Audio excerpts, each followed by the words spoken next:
¿por qué se nos hace tan difícil encontrar no reemplazo, sino sanidad frente a ese proceso de pérdida? Cuando una persona se va de nuestro lado, pues seguramente para muchos es muy fácil decir, paso la hoja y no ha pasado nada, pero hay otras personas que guardan, no sé si la esperanza, y esto ya lo hablaremos con nuestro experto, sino también como un respeto, lo que muchos le llaman un luto eterno. Por eso está con nosotros el doctor Juan Diego Marcillo, con quien hablaremos directamente desde el punto de vista psicológico. Doctor, ¿por qué la gente se queda sola para toda la vida? Bienvenido. Buena energía, ¿cómo está? Juan Diego, Hola, ¿qué tal? ¿cómo estás? Bienvenido, ¿cómo estás? Muy bien, muchas gracias.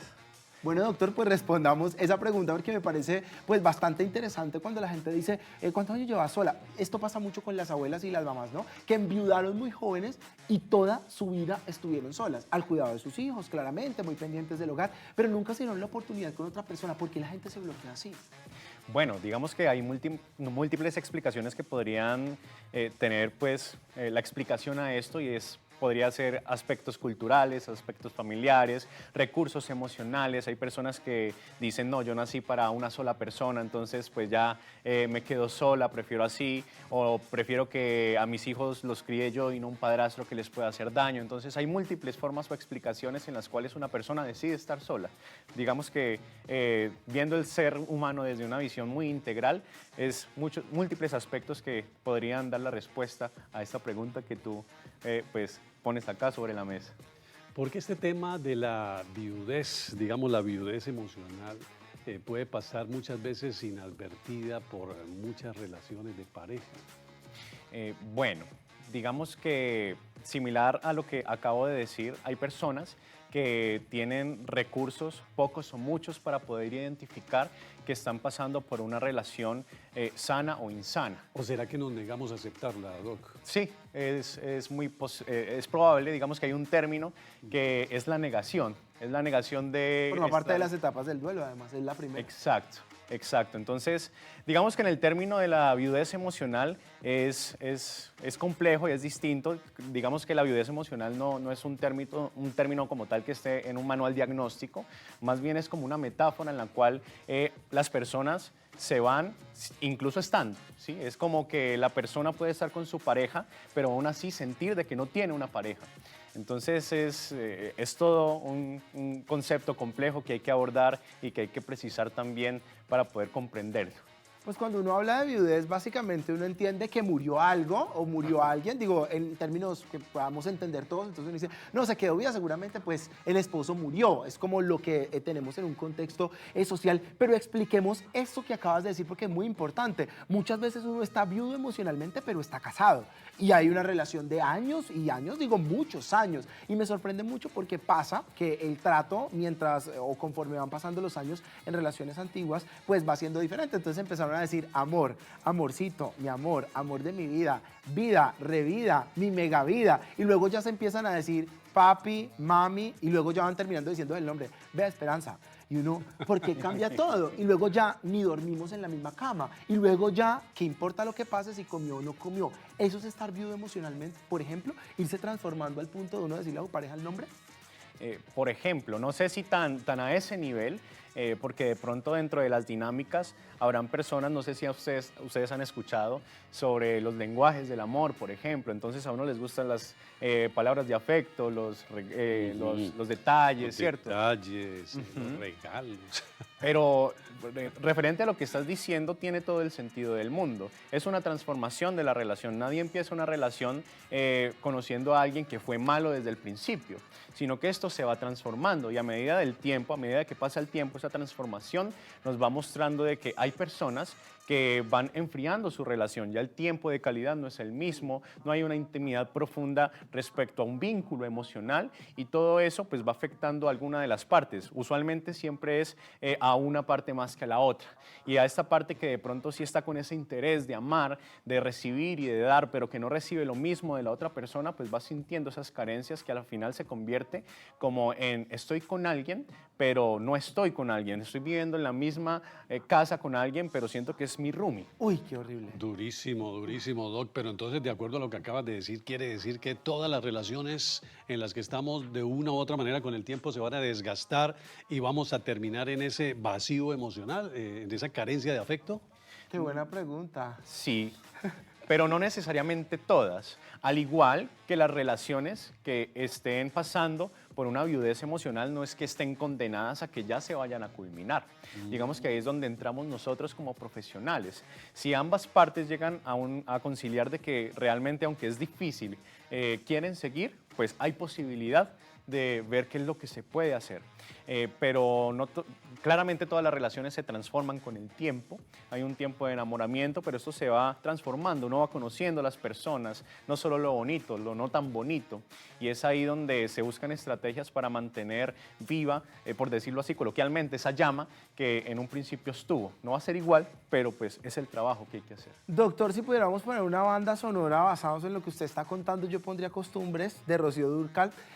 Por una razón, a veces hay vínculos que se mantienen o se sostienen o prevalecen en tiempo. Cuando te digo tiempo, es tiempo. O sea, yo conozco relaciones que uno dice, aquí ya no pasa nada, pero llevan 15 o 20 años a partir de una costumbre de todos los días, nos levantamos, él se va a trabajar, ella le hace la comida, él regresa, ella le tiene el almuerzo, y así funciona todo el tiempo, basado en una mecánica de costumbre. ¿Qué pasa cuando uno quiere cortar el vínculo? Digo, hay gente que no sabe que está siendo viuda emocionalmente y que lo que está pasando en su relación no es nada. Uno sí debe separarse. Yo le digo específicamente por una relación que conozco, una relación socialmente muy bonita, pero internamente muy desgastada. Digo, aquí ellos deberían separarse, pero es que socialmente les da miedo, hay una presión muy grande. ¿Qué pasa con esto? ¿Es una opción separarse cuando uno se siente viudo emocionalmente? Yo considero que si ambos llegan a acordar de que eso es lo que sienten los dos, es viable. Pero lo que les menciono, si las dos partes reconocen desde la propia reflexión, desde la aceptación de que algo está mal, pero de que quieren seguir, pues hay posibilidad de hacer algo. En caso de que ambas partes o una de ellas tenga un nivel de cansancio y agotamiento donde vean esa afectación a nivel emocional y psicológico, pues es lo viable. Oiga, esa Disfrutemos canción, de la sí, cancioncita. esa canción es muy diciente, muy diciente. Y yo creo que quien esté atravesando por esta situación que es bastante dolorosa emocionalmente, afecta muchísimo. Oye, esta canción y termina hundido, llorando, obviamente. Pero Doc, hablemos por qué algunas personas prefieren callar su soledad emocional en lugar de hablarlo con su pareja. Mm, Bueno, por ejemplo, hay una tendencia no sé por qué, la cultura nos muestra, muchas gracias, que, por ejemplo, los hombres se tienen que callar, en muchas comillas, ¿no? Que los hombres deben callarse, de que no deben hablar, de que deben tolerar, y eso más que todo en las épocas, pues, de antaño. Entonces, si nos ponemos a pensar en relaciones de unos 20, llevan 30 años, podría ser una explicación. U otra es simplemente el hecho de que entran en esa etapa de costumbre en donde hay un temor grande. Por ejemplo, yo soy la persona que me encargo de sostener la casa y usted es la persona que se encarga de la parte económica. Entonces, si me separo, yo me quedo sin esa parte Sin el económica, proveedor. sin el proveedor, y ese proveedor se queda sin esa compañía emocional de la cual pues reconoce que, si bien es cierto, en los últimos tiempos ha estado en soledad, pues ahí ha estado esa persona. Doctor, a la 1 de la tarde, 56 minutos. Me parece muy interesante hablar ya del tema de la viudez como tal, de la viudez que sí literalmente se produce a partir de la pérdida de esa pareja sentimental, porque yo siento que hay unos limitantes dentro de, a la hora de salir de esa viudez, hay conversaciones muy interesantes con los hijos, por ejemplo, siento que son el primer limitante de muchos que dicen, mamá, yo a otro hombre no voy a aceptar en mi casa. O papá, yo otra mujer, no, qué pena contigo, no, ese puede ser uno. Pero hay otro, es el autoestima, entonces hay gente que enviuda a los 50 años y dicen, "No, ya estoy muy viejo, yo ya estoy muy vieja, a mí quién me va a voltear a mirar". Y siento que empiezan a aparecer unos limitantes que indican que te vas a quedar viudo literal, no va a pasar nada. Hablemos de cómo podemos trabajar en esto, porque puede ser un estado que muchos aceptan y dicen, me quedaré toda la vida así, pero otros dirán, no, ¿cómo así? El muerto al hoyo, el vivo al baile, o yo tengo la oportunidad, o tengo derecho, esa es otra banda sonora, tengo derecho a ser feliz, y uno vuelve a nacer. Hablemos de esa parte también, porque hay gente que lleva 20 años sola, pero no es porque quiere, es porque su hijo le dice, mamá, a esta casa no entra otro hombre. Y uno tiene que entender pues que los hijos no van a hacer cosas que va a hacer el otro hombre. Claro, esa es una dinámica bien compleja porque muchos padres o madres que están en esta situación pues toman decisiones conforme a lo que los hijos quieren o lo que creen que es el bienestar de los hijos, Sí. y se dejan a un lado ellos. Y digamos que dentro de todo el ciclo vital, ya sea en la infancia, en la adultez mayor, en la juventud, en todas, pues se tiene derecho a vivir, como tú acabas de decir. Entonces, hay personas que de pronto, dependiendo de la edad en la que ocurre, pues su nivel de autoestima está baja, entonces dice eso precisamente, yo no tengo derecho o simplemente ya no estoy para estos trotes, como dicen por ahí, ¿cierto? Entonces, de pronto eso hace que se generen barreras, obstáculos, que les permita a ellos explorar ciertas áreas de la vida que, si bien es cierto, extrañan por todos estos complejos, pueden dejarlo ahí a un lado y vivir en esa misma soledad que produce la viudez, uno de los síntomas de... ¿Qué papel jugaría, Doc, la comunicación cotidiana en el tema de la prevención de esta viudez emocional? Yo creería que uno de los papeles más fundamentales. Precisamente hay algo que nosotros como psicólogos y profesionales creemos, y es que, si bien es cierto, el abordaje terapéutico requiere de técnicas y de formas de abordar, únicamente el diálogo ya es mágico. El poder poner en palabras eso que yo siento y que no he podido expresar, pero que un profesional me orienta a poder reconocer qué es lo que siento, ya es sanador. Eso desde la terapia, pero desde la relación también. ¿Cómo yo voy a poder solucionar algo que no menciono que pasa? Muchas veces tenemos la tendencia a pensar de que, yo no sé, de que el otro me lee la mente y es adivino, entonces sabe qué es lo que estoy pasando. Pero cuando lo ponemos en palabras, ahí viene probablemente la parte de la otra persona que dice, yo no sabía que estaba pasando eso, no lo hice con intención. Exactamente, que es cuando comenzamos a guardarnos las cosas por dentro y no decimos nada, y de un momento a otro eso se va acumulando, acumulando, hasta que ¡pum!, estalla, y ahí es donde se forma el problema. Y la otra persona muchas veces dice, Doc, bueno, pero ¿por qué no me habías dicho esto? ¿Por qué nunca habíamos hablado de esto? Correcto.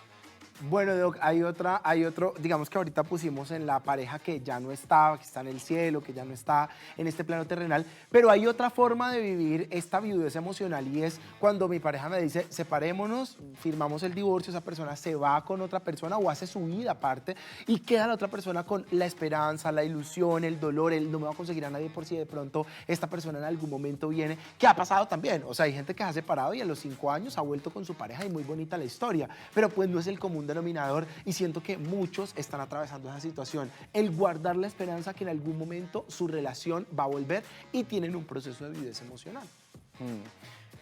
Pues eso es un gran depende, porque como se dice también coloquialmente, cada ser humano es todo un mundo, muy complejo, por cierto. Y así como hay relaciones muy singulares que han tenido la esperanza y digamos que han tenido el resultado esperado, otras han tenido esperanza y otras no. Entonces, de cierta manera, es ver la persona o la pareja en qué etapa está del reconocer qué pasa con esa relación. A todas esas etapas hay que hacerles duelo. Digo, en la física, o sea, cuando la persona trasciende de este plano, o cuando uno está aquí vivo pero ya no está al lado de su pareja, ¿hay que hacerles duelo directamente o es un proceso bastante natural de cada quien y cada quien va superando a su forma? El duelo como tal es un proceso natural, digamos que no se considera como hacer el proceso de duelo como algo ligado a alguna patología, sino que es el curso natural de lo que acontecemos cuando perdemos un empleo, cuando se nos va una pareja, cuando fallece el perrito, en todos los sentidos. Entonces, de cierta manera, el proceso de duelo sí debe acontecer en caso de una pérdida que no sea física, sino emocional, a propósito de la viudez emocional. Y ya dependiendo de los propios recursos de la persona, se marcará el proceso de ese duelo. No todos son iguales, no se pasa por un orden de proceso de duelo, como tú lo decías al principio. La primera es la negación, pero no necesariamente se tiene que pasar primeramente por la negación. Puede ir en desorden. Ajá, sí. O volver, uno dice, ya acepté, pero en un momento vuelvo y recaigo, ¿sí? Como que, yo ya había superado a esta persona y justo, yo no sé, escuché la canción de Rocío Dúrcal y vuelve y cae uno otra vez. Oiga, Doc, en esta conversación no podemos dejar a un lado a un protagonista y causante del distanciamiento de las parejas, sobre todo, y es el bendito celular. Entonces, quiero comentarte este caso que nos llega de un televidente que está muy atento al programa y dice Andrés, que asegura que su esposa está siempre conectada al celular o al trabajo y que cuando él intenta conversar, ella no lo escucha y lo peor es que lo corta. La falta de atención lo ha llevado a pensar que la indiferencia duele más que una discusión. Y él siente que aunque no hay gritos ni peleas, lo peor es esa ausencia de amor. Es el caso de él en este momento. ¿Qué le podemos decir, Doc? Bueno, digamos que en el transcurso de la cotidianidad suele acontecer algo que no es tan consciente, y es que brindamos mucha carga, mucha de nuestra energía a ciertas áreas olvidando a otras. Y la idea es poder ser conscientes de en qué momento yo estoy teniendo mucho tiempo de algo, pero también estoy abandonando esta otra parte. Y como lo decíamos ahora, la intención es poder reconocer que el diálogo siempre va a ser importante para poder saber qué hacer. Y sí sería importante ese espacio. Muchas veces uno puede lograr tener, por decirlo así, una forma de abordaje individual con la pareja únicamente, pero muchas veces sí se necesita ese trabajo profesional, que es ese tercero neutro que permite tener una visión más integrada de lo que pueda estar aconteciendo. Doctor, ¿uno vuelve a querer igual? Digo, después de procesos como este, ¿hay estándares que crecen o hay gente que dice, no, voy a bajar un poquito mi estándar para ver cómo funciona nuevamente el amor, pero uno vuelve a querer igual? A mí me llama mucho la atención de personas que han perdido a sus parejas o que ya no están, digamos que físico o no, ya no están y cambian su forma de querer, como son o más prevenidos o dicen, bueno, pues mira, este man se murió bien joven, hay que vivir la vida, entonces son más desbordados a la hora de querer. Pero hay un punto de equilibrio en el que uno dice, no, yo vuelvo a confiar. Si usted me pregunta a mí, yo no volvería a querer igual. Ya, Me cuesta, claro, y Yo es tampoco, natural. tampoco. ¿cierto? Sí, porque ya uno está prevenido, Doc. Sí, sí. Ya uno está prevenido, no, me va a volver a pasar la misma situación o vuelve en la misma, entonces, ¿qué Como hace? dijo la calcomanía del taxi, Sí, sí. todas mienten. Es, Mentira, no. Bueno, no, hay de todo. Justo hace unos días leía un estado de una compañera que decía, yo sigo creyendo en el amor porque así soy yo. Entonces ella decía como que yo soy amor, entonces estoy dispuesta a recibir y a dar amor. Pero están aquellas experiencias de las personas que definitivamente generan esa resistencia por una experiencia pues no tan agradable. Y es que hay experiencias que son muy fuertes y dependiendo también de cómo haya sido, del tiempo, de cuántas veces ha acontecido, pues va a depender también lo que yo desde mi personalidad voy a comenzar a desarrollar o a construir en cuestión del área afectiva. pero fíjate que lo que dice ella es lindo, ¿no? Que ella sigue creyendo en el amor. Tal vez uno con la experiencia y todas las cosas que hayan pasado, diga, yo por ejemplo, yo seguiré creyendo en el amor, pero en la otra persona, como diría un político, mamola. Uy, qué bueno. Tiene mucho sentido lo que dice Mauro. Claro, uno cree en el sentimiento, el problema es que ya pierde la confianza en la gente. Sí. Se transforma un tema bastante complejo. Un saludo para nuestros televidentes que nos han compartido sus experiencias, específicamente la televidente que nos acaba de mandar su historia, porque justo vendremos a hablar con el terapeuta de pareja precisamente de su caso a las 2 de la tarde, 6 minutos. Doc, muchas gracias. A Juan, ustedes. muchas gracias. Doc, por muy haber amable, compartido muchas con gracias. nosotros.